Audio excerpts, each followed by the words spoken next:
Gracias a Dios por este tiempo que el Señor nos concede aquí hoy. Espero que sea de ánimo y bendición para todos. Ya ha sido de bendición para mí estar repasando estos principios que sin duda no van a ser necesariamente nuevos, pero siempre es bueno ver la perspectiva de Dios, a veces en una forma fresca, en una forma un poquito más distinta a lo que habíamos visto en el pasado. Pero vamos a enfocarnos hoy en este tema de lo que es un hombre de Dios, o mejor dicho, lo que la Biblia nos enseña es un hombre de Dios.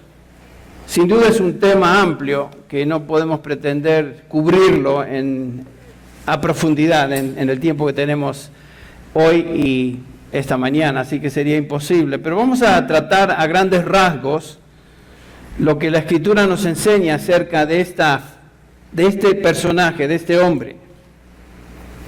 Y qué es lo que la palabra de Dios subraya acerca de un hombre de Dios. Digamos en términos generales, dar una definición así general de lo que sería un hombre de Dios. Para empezar, decir que un hombre de Dios es un hombre que pertenece a Dios de manera singular y vive para servir a Dios en su vida personal y en su vida pública. Estamos hablando de su vida personal como hombre individual, pero también su familia, su iglesia y su ministerio en la sociedad. Entre paréntesis, esta frase, hombre de Dios, no es algo que simplemente se escogió para un tema de una conferencia. La frase hombre de Dios se encuentra en la Escritura, repetidas veces en el Antiguo Testamento, pero solo una vez en referencia a un hombre en el Nuevo Testamento, y ese hombre es Timoteo. Qué interesante. Entonces eso se encuentra por primera vez. Vamos a estar básicamente en Primera de Timoteo hoy, así que si quieren abrir sus Biblias a Primera de Timoteo, estaremos en el capítulo 6, la parte mayor de nuestro tiempo, pero estaremos viendo otros pasajes también. Dice Pablo a Timoteo en Primera de Timoteo 6:11, mas tú, noten que el más tú es un contraste y lo veremos más tarde por qué. Oh hombre de Dios, ahí está la frase. Huye de estas cosas y sigue la justicia, la piedad, la fe, el amor, la paciencia, la mansedumbre. Hombre de Dios. Qué interesante que Pablo reservó esa descripción para su hijo en la fe y pastor en Éfeso ahí, Timoteo.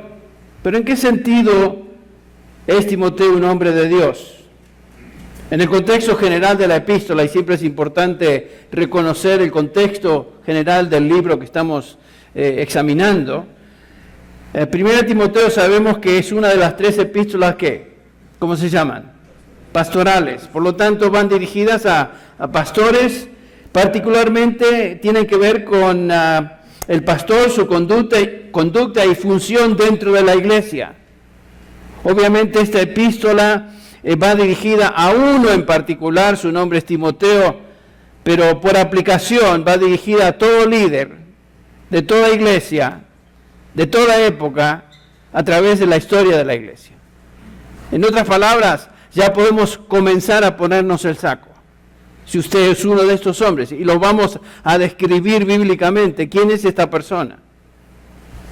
Y esta persona en particular se aplica a todo pastor, y sabemos que términos que se usan intercambiablemente en el Nuevo Testamento son pastor, presbítero, obispo, anciano, etc.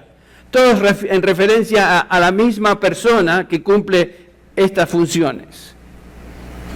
Entonces, en un sentido, se dirige a nosotros.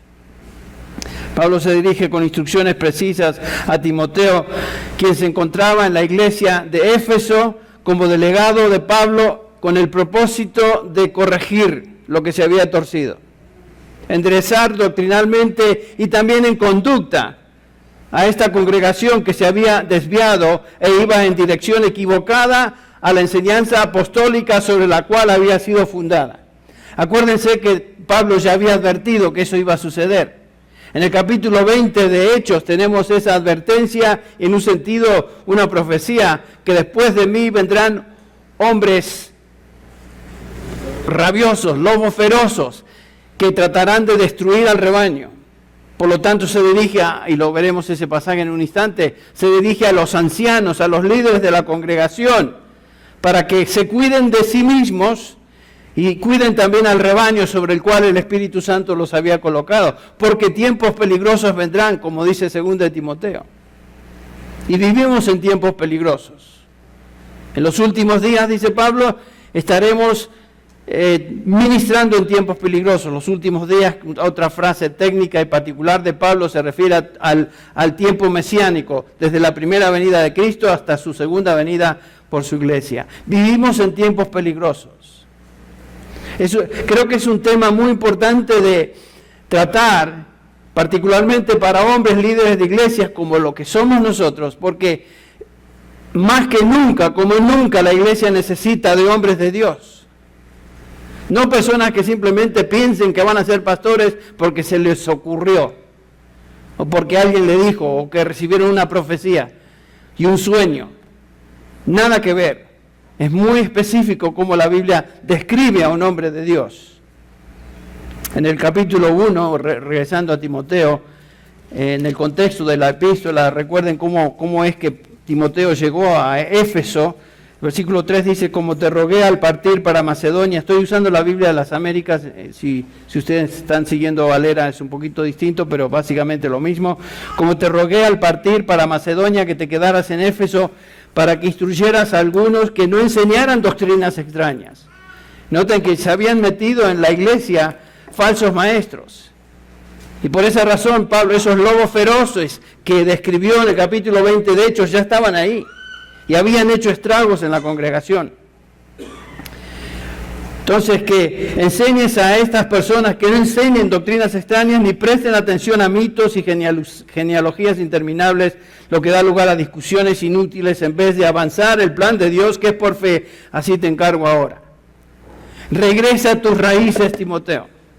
Regresa a esta iglesia que se ha desviado a sus raíces apostólicas. Noten que Timoteo debía enderezar lo torcido. Instruir a la iglesia sobre ese propósito fundamental de la iglesia, que también se expresa en el capítulo 3 de esta epístola, versículo 15, lean ustedes, dice ahí, pero en caso de que me tarde, dice Pablo, te escribo para que sepas cómo debe conducirse uno en la casa de Dios, y después la define, que es la iglesia del Dios vivo, y noten esto, para que existe columna y sostén de la verdad. ¿Para qué existe la iglesia? Por supuesto, para evangelizar. Pero ¿cómo vamos a evangelizar si no estamos fundados, no somos columnas de la verdad? Ser columna y sostén de la verdad revelada en su palabra. Cualquier desviación de ese propósito lleva al error doctrinal y a su acompañante, que siempre van juntos, conducta perversa. La falsa doctrina y la conducta perversa, la corrupción van juntas siempre, siempre.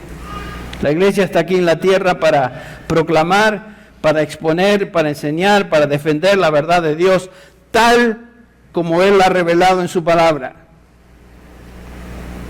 Porque sin la verdad de Dios, como se revela en su palabra, no existe la posibilidad de salvación de nadie, ni tampoco de edificación de los que ya son salvados. Es imposible. Ustedes recuerdan el Salmo 19 que cantamos, la ley de Jehová es perfecta, que hace ¿qué? Transforma el alma. Una buena traducción de esa es transforma el alma, convierte el alma, cambia el alma. No hay otra manera de cambiar el alma de un ser humano sino por la palabra de Dios. Es el instrumento que Dios utiliza para salvar a un individuo, es el instrumento que Dios utiliza para transformar a una persona en la imagen de Cristo Jesús. Y por esta razón estaba ahí Timoteo, para restaurar, enderezar a esa iglesia. No solamente por medio de la instrucción, sino por el establecimiento de personas calificadas. Un liderazgo bíblico. Capítulo 3 también, en el mismo contexto, los versículos del 1 al 7 que veremos más tarde. Establecer ancianos que realmente sean hombres de Dios, que llenen esos requisitos. Y con esto como introducción, entonces, vamos a observar lo que la Escritura nos dice acerca de este hombre de Dios. Qué lindo es pensar en un hombre de Dios. pero no toda varón creyente necesariamente en la definición que vamos a observar es un hombre de Dios, porque es una definición muy específica, lo veremos. Como ya leímos en esta frase aplicada a Timoteo en el versículo 11 del capítulo 6, Pablo comienza diciendo, pero tú, hombre de Dios, y lo hace en contraste a los versículos anteriores, los versículos 3 al 10, que describen a los falsos maestros. Capítulo 6. Los versículos del 3 al 10, si ustedes notan, no vamos a leer para adelantar de tiempo. Está hablando de algunos que enseñan doctrina diferente, doctrina que no es conforme a la piedad, personas que quieren enriquecerse, estaremos hablando de eso, de la avaricia, que siguen sus concupiscencias, sus deseos personales. Y el versículo 10 comienza y dice, porque la raíz de todos los males es el amor al dinero, ser avaricioso. Pero tú, hombre de Dios, en contraste a estos farsantes, tú, hombre de Dios, sigue esto y comienza a instruirles a Timoteo. Un hombre de Dios es algo muy especial y se reserva a ciertos individuos con una responsabilidad de servicio a Dios y un servicio a Dios específico. Este es un hombre que ha sido llamado por Dios para llevar a cabo una tarea especial para Dios. El título hombre de Dios aparece por primera vez en el Antiguo Testamento en Deuteronomio 33:1. Dice el versículo 1, esta es la bendición con la que Moisés, ahí se traduce varón de Dios o hombre de Dios, bendijo a los hijos de Israel antes de morir. Moisés es el primer hombre que se describe como hombre de Dios en toda la Biblia, en el Antiguo Testamento. El resto de las referencias en el Antiguo Testamento tienen que ver con un hombre de Dios y se utiliza para describir a un hombre que representaba a Dios por medio de la proclamación de su palabra. Un hombre de Dios representaba a Dios hablando en nombre de Dios. Eso es lo que es. Pedro hace mención a esos hombres de Dios, a los profetas del Antiguo Testamento, que cada uno de ellos fueron llamados hombres de Dios. Dice 2 de Pedro 1:21, pues ninguna profecía fue dada jamás por un acto de voluntad humana, por supuesto, sino que hombres inspirados por el Espíritu Santo hablaron de parte de Dios. Estos son los hombres de Dios. Se aplicó a los profetas, sin duda. En el Nuevo Testamento hay una serie de personas, hombres que se definen como hombres de Dios. Por ejemplo, en Efesios 4:11, ¿me puedes traer la botellita de agua, por favor? Está bien, sí, gracias. Noten, por ejemplo, lo conocemos bien el pasaje, Efesios 4:11. Estos son los hombres que el Señor Jesucristo ha colocado en su iglesia. Él dio a algunos a ser apóstoles, obviamente hombres de Dios, hablan en nombre de Dios, profetas, obviamente hablan en nombre de Dios, a otros evangelistas, obviamente hablan en nombre de Dios, a otros pastores y maestros, obviamente hablan y enseñan y predican en nombre de Dios. ¿Con qué fin? ¿Con qué propósito? A fin de capacitar a los santos, que es la iglesia de Cristo, la comunidad de los redimidos, para la obra del ministerio, para la edificación del cuerpo de Cristo. Entonces, estos hombres de Dios fueron dados por Él a la iglesia para la edificación de su pueblo. En 2 Timoteo 3 encontramos otra vez esta expresión hombre de Dios, pero ya de una manera general. 3:16, 2 Timoteo 3:16, que conocemos bien, lo hemos memorizado. Toda escritura es inspirada por Dios y útil para enseñar, para reprender, para corregir, para instruir en justicia, a fin de que el hombre de Dios sea perfecto, equipado para toda buena obra. En este pasaje, que por lo general tomamos para hablar del rol de la palabra de Dios en la vida de un creyente, que es perfecto, perfectamente aplicada, sin embargo Pablo tiene algo muy específico en referencia a Timoteo. La capacitación de un hombre de Dios por la palabra de Dios y en este caso específicamente Timoteo. capacitado por la palabra de Dios, que es el medio que Él utiliza justamente para capacitar a sus hombres, porque sus hombres van a hablar en nombre de Él, y la única cosa que podemos decir en nombre de Él es lo que ya está revelado. No inventarnos cosas, no anécdotas, no chistes, no cosas superficiales, tonteras, sino su palabra. Entonces, vemos acá que todo hombre de Dios se aplica a cada uno de nosotros, como mencioné, en toda época de la historia de la iglesia hasta que el Señor venga. Todo hombre de Dios que ha sido llamado por Él a enseñar, proclamar su palabra. Sin duda podemos ver que este es un grupo de hombres a través de la historia de la redención con un privilegio singular e incomparable responsabilidad de ser voceros de Dios. Cuando nos paramos a hablar en la iglesia, a predicar, desde el momento que abrimos esta palabra, estamos ahí puestos por Dios, representando a Dios, e inmediatamente nos convertimos ahí como voceros de Dios, siempre y cuando lo que digamos va de acuerdo a su palabra. Todo lo demás no tiene nada que ver con Él. Pero en la medida que hablamos y abrimos la palabra y enseñamos la palabra, noten eso, somos representantes de Dios, estamos hablando en su nombre, somos hombres de Dios en ese sentido. Y en un sentido real, todos estos hombres, pastores, maestros, evangelistas, apóstoles, predicadores, todos estos hombres que vimos ya en el capítulo 4 de Efesios, son los encargados de mantener a la iglesia de Cristo fiel a su llamado de ser columna y sostén de la verdad. Noten qué responsabilidad recae sobre nuestros hombros, de mantener a la iglesia en su propósito, de ser columna y sostén de la verdad. Qué triste es que la mayoría de las iglesias hoy no son eso. La gran mayoría de las iglesias no son columna y sostén de la verdad, sino que son centros de actividades. Y de vez en cuando algún mensajito inofensivo y algún texto bíblico aquí y allá, jalado de los pelos. De alguna manera la palabra aparece ahí, pero no porque está siendo expuesta por hombres de Dios que están trazando la palabra de Dios, haciendo que la iglesia sea realmente columna y sostén de la verdad.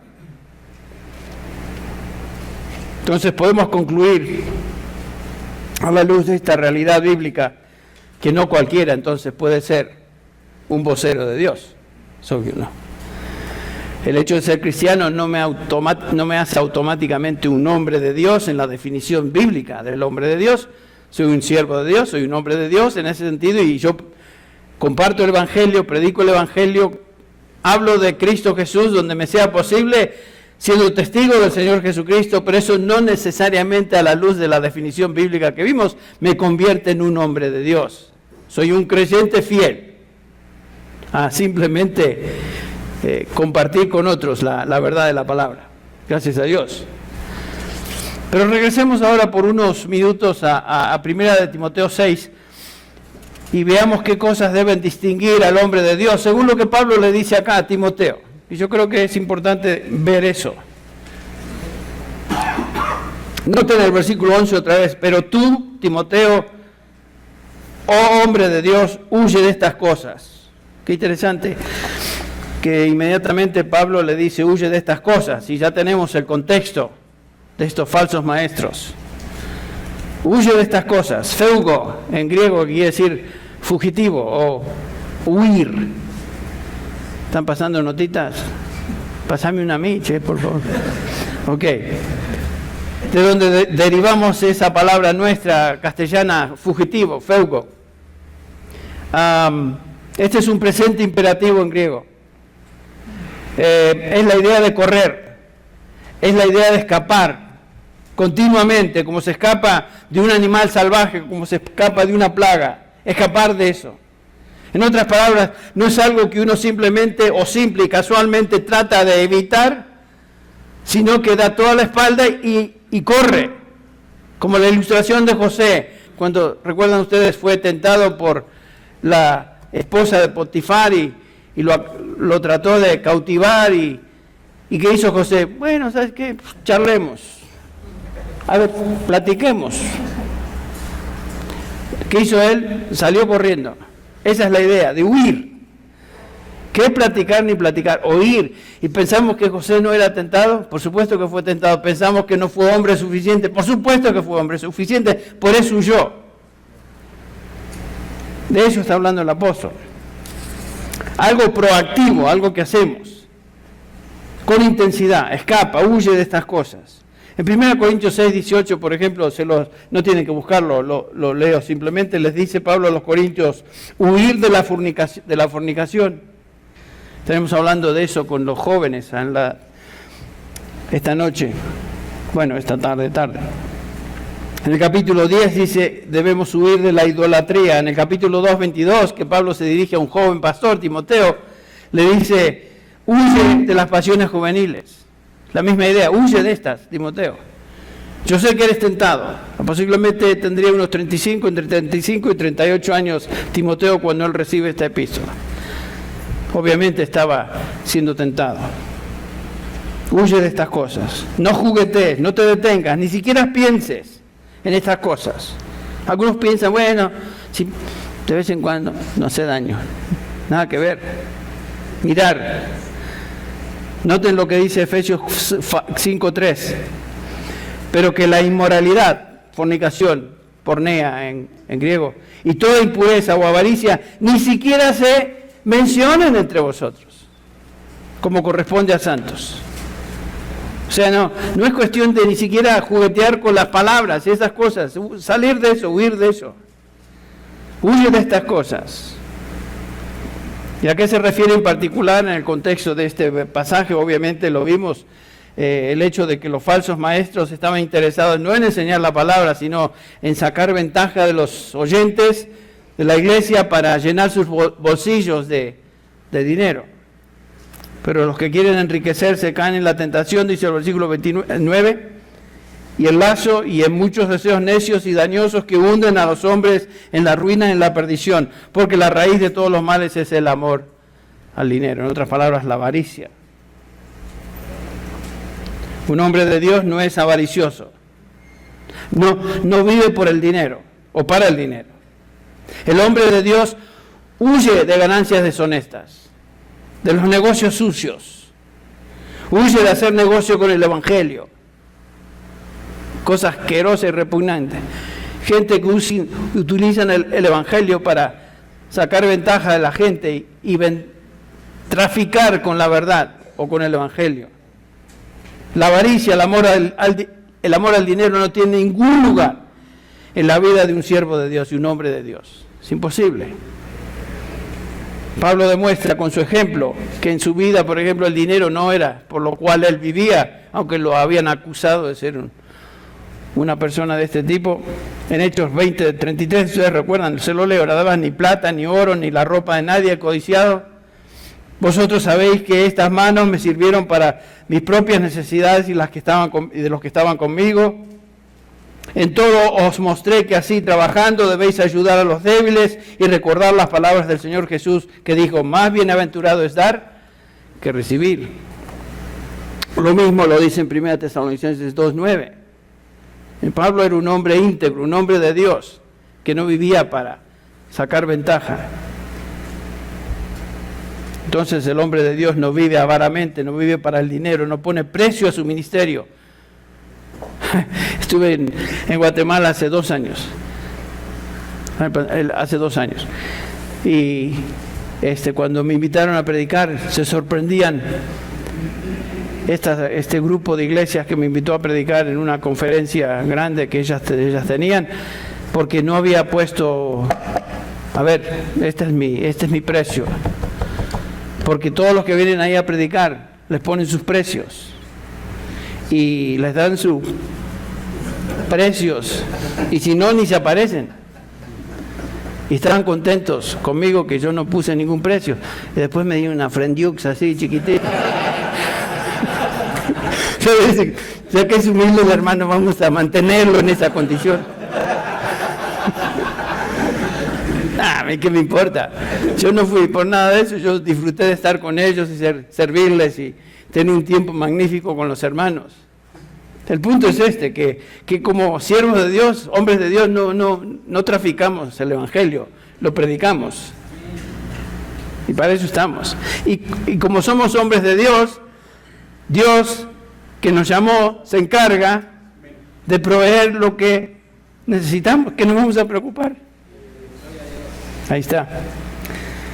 Un hombre de Dios también se conoce por lo que sigue. Se conoce por lo que huye, dice Pablo, y continúa en el versículo 11, pero tú sigue, estas cosas te deben caracterizar, Timoteo. Sigue esto, sigue la justicia, la piedad, la fe, el amor, la perseverancia y la mansedumbre. Este verbo seguir también es un presente imperativo, así como huir lo fue, también seguir, dioko. Es un presente imperativo, es la idea de continuamente seguir estas cosas, perseguir estas cosas, ir en pos de estas cosas.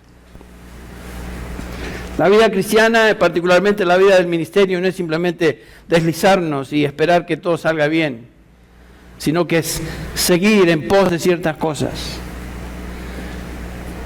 La santificación en el Nuevo Testamento siempre se presenta como una actividad en la cual estamos involucrados.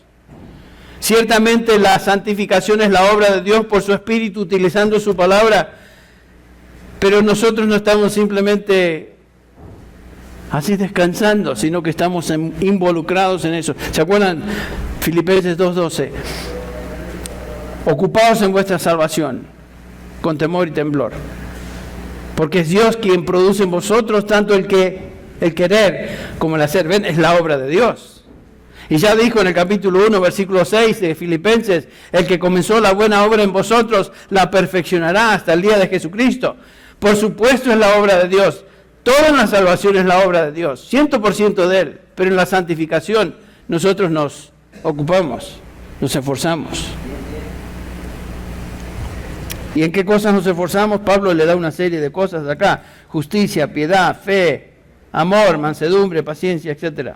Veamos la primera de ellas, justicia, dikaiosune. En griego, los que son del seminario aquí.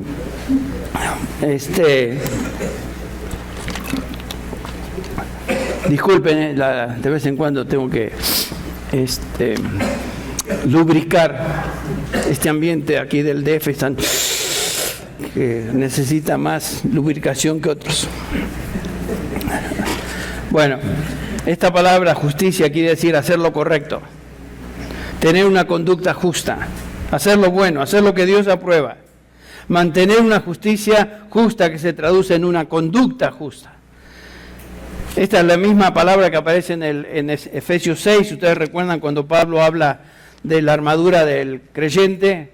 Capítulo 6 de Efesios dice que nuestra lucha no es contra simplemente carne y sangre, sino describe Pablo nuestra lucha no es contra sangre y carne, ni carne, sino contra principados, potestades, contra los poderes de este mundo de tinieblas, contra huestes espirituales de maldad en las regiones celestes. Por tanto, tomad la armadura de Dios para que podáis resistir en el día malo, y habiendo hecho todo, estad firmes. Miren que nuestra posición en la lucha contra Satanás y sus demonios es no tratar de provocarlos y ir a gritarles sino estar firme. ¿Cómo?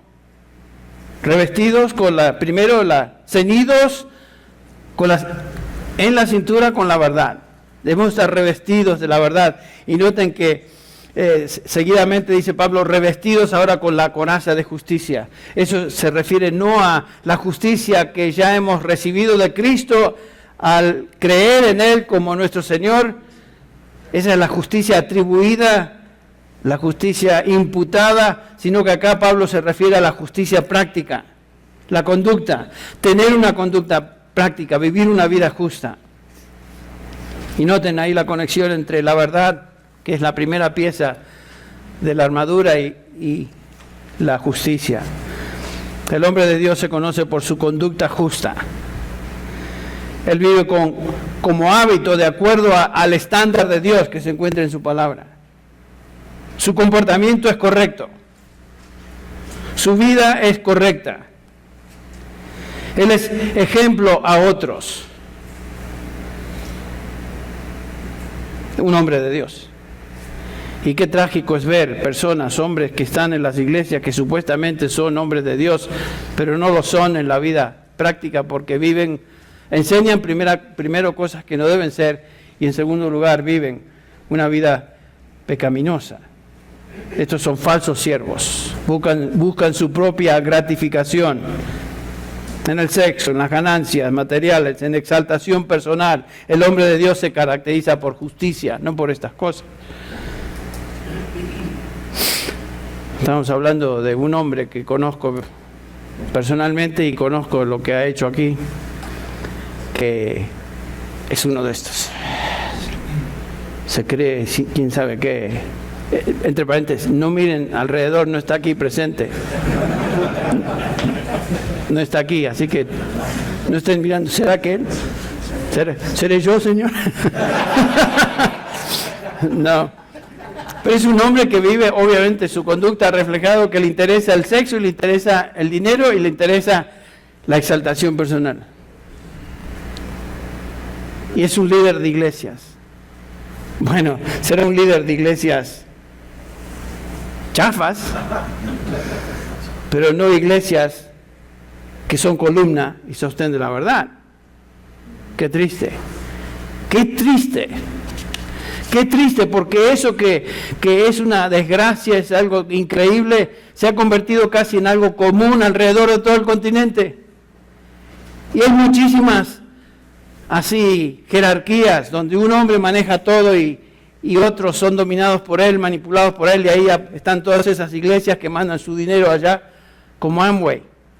¿Saben lo que es Amway? Es la pirámide de Amway, donde uno vende y eso va al de arriba y ese va al de arriba, y realmente el que se enriquece es el de arriba. Los otros que vendemos nos toca ahí una porcioncita, y yo estuve en Amway un rato y conozco Amway, así que me salí de Amway. Bueno, me desvié, perdón. A mi edad me sucede eso, a menudo me desvío. Y después dice Pablo, no solamente que sigue la justicia, sino que sigue la piedad. Esta es otra característica. Aquí es una virtud interna, la piedad, eusebia. Es una palabra que tiene que ver con actitud interna. Quiere decir literalmente semejanza a Dios, reverencia. Es una actitud de conciencia de la santidad de Dios. La piedad es la actitud del corazón que precede, por supuesto, a una conducta justa. Un hombre de Dios es un hombre piadoso por fuera y por adentro. Ahora, no vayan a creer que estamos diciendo que la Biblia dice que un hombre de Dios no puede pecar. Lo sabemos, que un hombre de Dios puede pecar. Y de hecho, continuamente estamos confesando nuestros pecados, porque continuamente estamos pecando. Pero nuestra vida se caracteriza por estas cosas. No es que vivimos en pecado. Los pecados no nos caracterizan, son accidentes casi en nuestra vida diaria, pero pecamos. Sin embargo, un hombre de Dios debe ser caracterizado por su piedad personal, su piedad en la familia, su piedad en la iglesia. No quiere decir que anda ahí y que tiene una aureola en la cabeza y camina así como si fuera el Santo Padre, que ni siquiera es santo ni tampoco padre. Nada que ver. Decía Richard Baxter, un pastor reformado del siglo XVII, en muchas ocasiones un sastre que elabora ropa costosa para otros anda en harapos. Y en muchas ocasiones un cocinero apenas prueba los platillos que ha preparado para otros. Lo que está diciendo es que si somos hombres de Dios tenemos que vivir lo que enseñamos. No simplemente vestir a otros o dar de comer a otros, sino nutrirnos de lo que estamos enseñando a otros, que es la palabra de Dios. Es fácil hablar a otros de piedad y no tener cuidado de nuestra vida personal.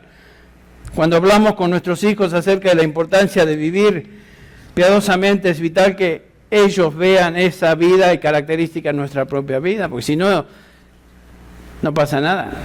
El impacto es neutral, no pasa nada, todo lo contrario. Por eso Pablo le dice a los ancianos de Éfeso, tened cuidado de vosotros y de toda la grey.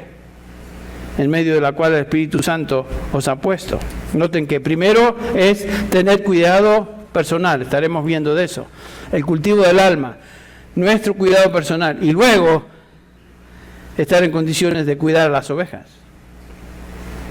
Obviamente luchamos con el pecado, lo mencionó Enrique.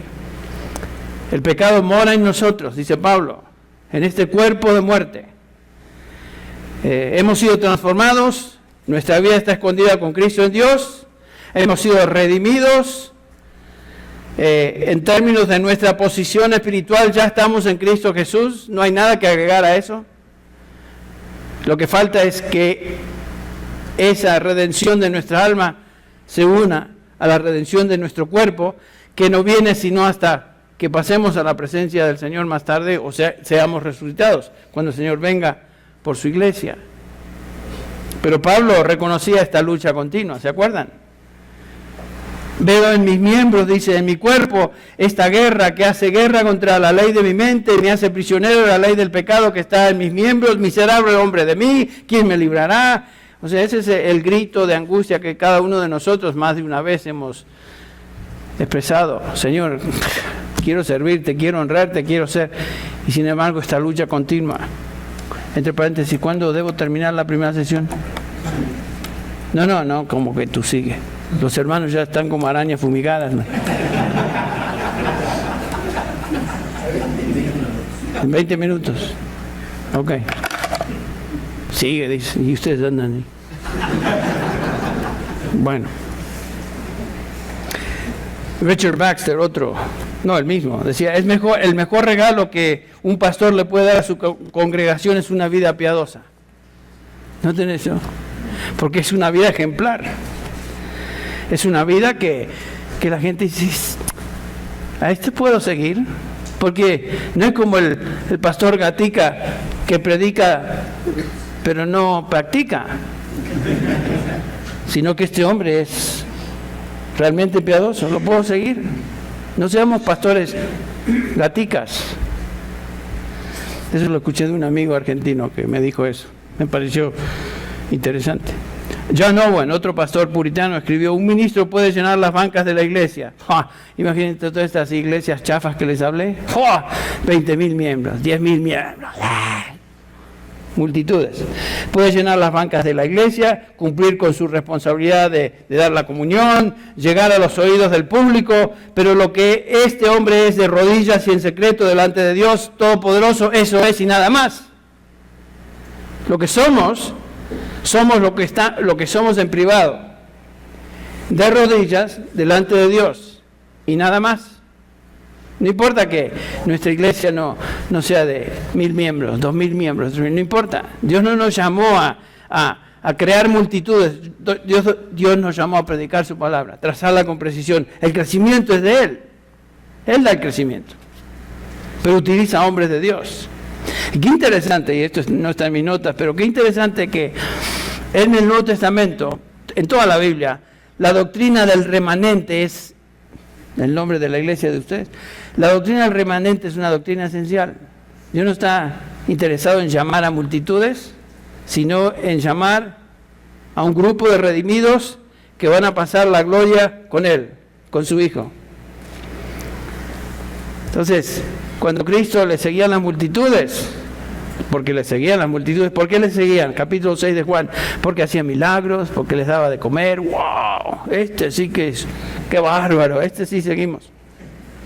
Cuando el Señor comienza a hablarles de lo que significa seguirle, entonces las multitudes comienzan a achicarse, así con las cucarachas, que cuando uno entra a la mañana y prende la luz y están en la cocina, en el piso, ¿las han visto? Hay varias ahí, tal vez no en su casa, pero yo he visto algunas. No en tu casa tampoco, perdón.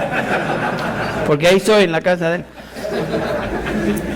Prende la luz y desaparecen, porque no aguantan la luz. Bueno, ese es el punto. Entonces, debemos ser hombres que realmente sean lo que predican.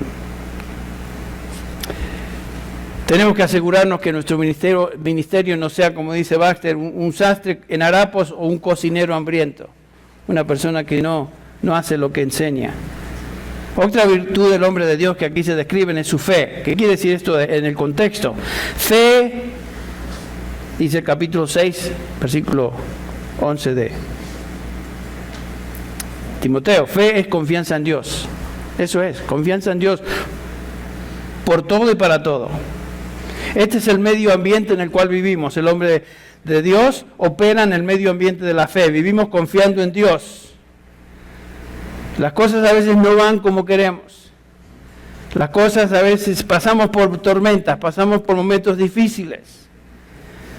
Pero a pesar de todo y en todo, seguimos confiando en Dios. Claro que hay momentos de tambaleo, claro que hay momentos de duda, pero el hombre de Dios se distingue en su vida, en la trayectoria de su vida, por un hombre de fe. Confía en Dios. Como dice el salmista, en Dios he confiado, por lo tanto no temeré lo que me pueda hacer el hombre. No importa cómo vayan las cosas, en Dios confiamos. Una de las canciones que cantamos es justamente eso, confiar en Dios. Otra distinción de un hombre de Dios, dice Pablo, es el amor, otra característica. Su amor por Dios, su amor por las cosas de Dios. Su amor por aquellos que pertenecen a Dios, la familia de Dios. El hombre de Dios entiende la enseñanza del Señor Jesús que dice, Mateo 22, 37 al 39, Jesús dijo, amarás al Señor tu Dios con todo tu corazón, con toda tu alma y con toda tu mente. Este es el primer y grande mandamiento. Y el segundo es semejante, amarás a tu prójimo como a ti mismo. Y después dice, de estos dos mandamientos depende toda la ley y los profetas. Noten que toda la enseñanza se puede resumir en estos dos mandamientos. El hombre de Dios entonces está consciente del amor de Dios para su vida, para con él, ama a Dios en retorno y por lo tanto ama a los que son de Dios, su familia. En esto consiste el amor, dice Juan. No en que nosotros hayamos amado a Dios, sino que Él nos amó a nosotros y envió a su Hijo como propiciación por nuestros pecados. Amados, si Dios nos amó así, también nosotros debemos amarnos unos a otros. Esa debe distinguir, debe ser una distinción de un hombre de Dios. El hombre de Dios ama a Dios y ama a otros. Otra distinción que aquí se menciona, perseverancia. La siguiente virtud que Pablo menciona es la perseverancia o paciencia. Esta es la palabra hupomone, que literalmente quiere decir permanecer abajo. Esta no es una resignación fatalista y pasiva, sino que es paciencia que soporta sin desviarse y triunfantemente, venga lo que venga, continúa, persevera. Porque Dios sabe, y el enemigo trata de hacerlo, que vamos a sufrir momentos de querer colgar los botines, tirar la toalla, porque uno dice, ya no aguanto. Bueno, esa tentación va a venir, y sin duda la han experimentado en grados. Pero el hombre de Dios persevera, soporta. Es lealtad al Señor en medio de las pruebas y circunstancias difíciles. Es la paciencia del mártir que da su vida cuando está siendo ejecutado. Otra característica del hombre de Dios, su mansedumbre. Praupacia en griego, mansedumbre, quiere decir amabilidad o humildad. Se encuentra solamente en este pasaje en el Nuevo Testamento. El hombre de Dios es una persona humilde, es una persona que no busca cosas para sí, no busca salir en la foto siempre, sino que es manso, es humilde. No piensa que él es indispensable, que si él no hace todo y está encargado de todo, las cosas no se van a hacer. No, no es eso. Si hay éxito ministerial o fruto en la vida de otros, él no piensa que tales resultados tienen que ver con él. Porque al fin y al cabo somos, como decía Spurgeon, guantes en la mano de Dios.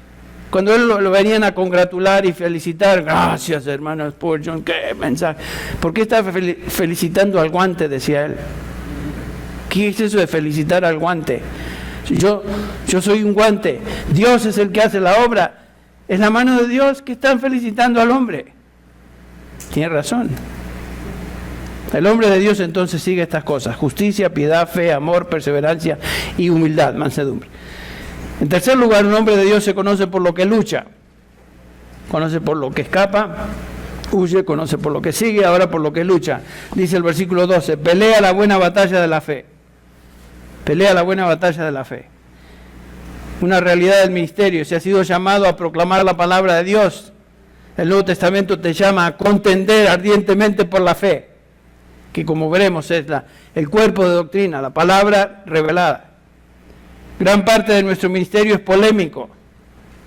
No porque nos gusta pelear, sino porque Dios nos llama a luchar como soldados en combate. El ministerio, por definición, es un ambiente de guerra. No es un ambiente, ¡ay, qué bonito voy a ser pastor! ¡Ay, qué lindo! Estoy enamorado del pastorado. Esa no es la manera en que entramos. Dios nos llama y nos pone, sabiendo que entramos en territorio de guerra.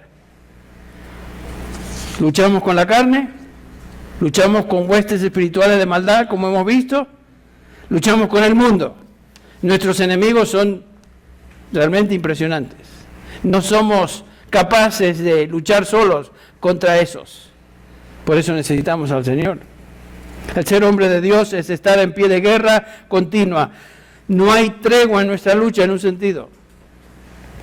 Sí hay momentos lindos de ministerio. Claro, estamos contentos, agradecidos a Dios por ello. Estoy pasando unos lindos momentos acá con hermanos, con Enrique, con los hermanos del seminario. Y doy gracias a Dios por el ministerio que Él está llevando a cabo a través de estos siervos. Y es lindo estar juntos, compartir. Eso es la parte linda del ministerio, pero es como tomarse un descanso y volver a la guerra, volver al frente y seguir con los tiroteos. Y ahí estamos. El conflicto del hombre de Dios no es una escaramuza esporádica, es una guerra continua. Y a veces agonizante, con el mundo, contra Satanás y con nuestra propia carne, que siempre está ahí para trastabillarnos. Pablo tiene en mente particularmente el contenido de la fe. Okay. La batalla de la fe, es el contenido de la fe. No necesariamente la fe, poner confianza en Dios, sino que es la fe, el contenido doctrinal que ha sido depositado en su palabra. Por ejemplo, es lo que dice Judas 3. Amados, por el gran empeño que tenía en escribirlos acerca de nuestra común salvación, he sentido la necesidad de escribiros, exhortándoos a contender ardientemente por la fe que ha sido dada una vez y para siempre a los santos. La fe, la doctrina apostólica, el contenido de la palabra, luchar por eso. No desviarse, no comprometernos con otras cosas. Y el versículo 12 continúa diciendo, volviendo ahora a 1 Timoteo 6:12, echa mano a la vida eterna. Obviamente Pablo no le está diciendo a Timoteo que sea salvo, no está llamándole a salvación, sino que está diciendo que tu perspectiva como hombre de Dios sea la perspectiva eterna de la vida. Expresado en términos de Colosenses 3, Pablo diría, pon la mira en las cosas de arriba y no en las de la tierra. Nuestra ciudadanía, Filipenses 3, dice Pablo, está en los cielos, de donde también esperamos al Salvador, al Señor Jesucristo. Inmediatamente Pablo le recuerda a Timoteo que él fue llamado a vida eterna, llamado por Dios a vida eterna. El llamamiento en el Nuevo Testamento, en todas las epístolas, siempre es un llamamiento de Dios eficaz a salvación. No es simplemente una invitación, es el llamado soberano de Dios a salvación. Y Timoteo había hecho profesión, había sido llamado, y Pablo le dice, de lo cual hiciste profesión. Cuando Dios llama a salvación, la persona llamada responde en fe y en obediencia. El hombre de Dios se ha declarado un seguidor de Jesucristo, poseedor de vida eterna, servidor del Señor Jesucristo, ahora ha entrado en batalla y debe vivir a la luz de esa realidad. Debe vivir el hombre de Dios su vida y llevar a cabo su ministerio a la luz de la eternidad, de los valores eternos. Bueno, se nos está acabando el tiempo, pero un punto 4 que quiero enfatizar, aquello por lo que, o a lo que el hombre de Dios es fiel, versículo 13 y 14. Dice Pablo, te mando delante de Dios, que da vida a todos los todas las cosas, y de Cristo Jesús, que dio testimonio de la buena profesión delante de Poncio Pilato, que guardes el mandamiento sin mancha ni reproche hasta la manifestación del Señor Jesucristo. Guarda el mandamiento, guarda lo que se te ha encomendado, Timoteo. Sé fiel a eso. Este mandamiento se refiere a toda la revelación escrita, toda la revelación de Dios. Tanto en el Antiguo Testamento como en el Nuevo Testamento debemos ser fieles a eso, a predicarla. Es una referencia a la palabra de Dios, a la cual Pablo le dice, mira Timoteo, tú debes predicarla. ¿Se acuerdan? 2 Timoteo 4:2. ¿Predica qué? La palabra. Insiste a tiempo y fuera de tiempo, redarguye, reprende, exhorta con mucha paciencia e instrucción. Pablo le exhorta a Timoteo a guardar la palabra. ¿Y cómo guardamos la palabra? Atesorándola en nuestro corazón, en nuestra mente. Colosenses 3:16 dice, la palabra de Cristo mora en abundancia en vosotros, enseñándoos y exhortándoos unos a otros en toda sabiduría. La atesoramos en el corazón, por supuesto la predicamos y por supuesto la vivimos. Lo que Pablo está diciendo a Timoteo, sé fiel a ella. Aunque el costo sea alto, te mando delante de Dios que da vida a todos, Timoteo, te mando. Y llama a Dios como testigo, quien es el dador de la vida, sustentador de la vida. Cueste lo que cueste, Timoteo, aunque te cueste la vida, tú sé fiel. Y le recuerda el testimonio de Cristo, quien obviamente como hijo de Dios padeció todo y fue finalmente al Calvario y sufrió la muerte física. Y menciona a Cristo, quien dio testimonio de la buena profesión delante de Poncio Pilato, y sabemos la historia del Señor Jesús. Timoteo, como hombre de Dios, tenía que guardar fielmente ese mandamiento y predicar la verdad, cueste lo que cueste, hasta la manifestación de Jesucristo, ya sea que Él venga por su iglesia o ya sea que Él sea o perezca en la predicación y pase a la presencia de Dios por la muerte. Esa manifestación de Jesucristo, epifanea, se refiere a la segunda venida de Cristo. Y Timoteo tenía que ser fiel hasta ese momento, o hasta el momento que el Señor lo llevara a su presencia. Entonces, este es el retrato, y con esto terminamos ahora, este es el retrato de un hombre de Dios. Una persona, un hombre que es conocido por aquello de lo que huye, aquello por lo que sigue, aquello por lo cual él lucha, y finalmente aquello por lo cual él es fiel. Proclamar la palabra de Dios es un privilegio incomparable. Pero porque esto es cierto, conlleva una advertencia. Y Santiago nos dice, hermanos míos, no os hagáis maestros muchos de vosotros. No es cuestión de querer ser pastor, querer ser anciano, no os hagáis maestros, no ponerse en una posición de representar a Dios cuando Dios no te llamó, porque ahí te metes en peligro. Y dice Santiago, sabiendo que recibiremos mayor condenación. El Señor Jesús expresó esta realidad de la siguiente manera, y con ello terminamos. Porque a todo aquel a quien se le ha dado mucho, mucho se le demandará, y al que mucho se le haya confiado, más se le pedirá. Como hombres de Dios hemos sido colocados por Dios en una posición de privilegio, sin duda, pero una posición de tremenda responsabilidad. Una posición de la cual vamos a dar cuenta a Dios en el futuro. Así que tomemos en cuenta esto y a conciencia de lo que significa ser un hombre de Dios. Y que el Señor nos enseñe, nos instruya. Bueno, tenemos una segunda parte que viene y vamos a hablar de ello la segunda sesión, pero creo que ahora entramos en un momento de receso, ¿verdad?